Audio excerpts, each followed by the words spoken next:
Hey guys, today I'm going to tell you how to fix this Apple is not active.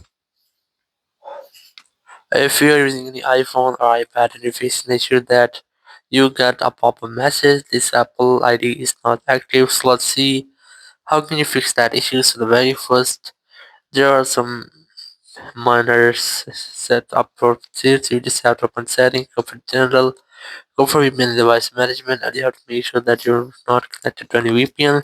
Then go back and you have to reset all of your network settings. Go for transfer reset, go for reset section, go for reset network settings here, enter your passcode and reset all of your network settings. It will not delete your data, it will just reset your network settings. Then go back, go for screen time settings here, and then go for content and privacy restrictions and disable all the restrictions from here. And after that, you have to retry if your issue is fixed or not, or if your issue is still not fixed.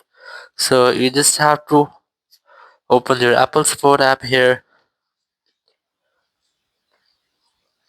or you can also use Apple Support web. Select your iPhone from here, select more options, select App Store, and here you just have to look for the option of get more help. Then that will call us. Now you'll find a phone number whenever you want to talk. You have to simply dial this phone number and you will be connected with the Apple Support team member. You can discuss about your issue and get official help from there, and after that your issue will be fixed. Thank you very much for watching the video. Until next video, bye bye.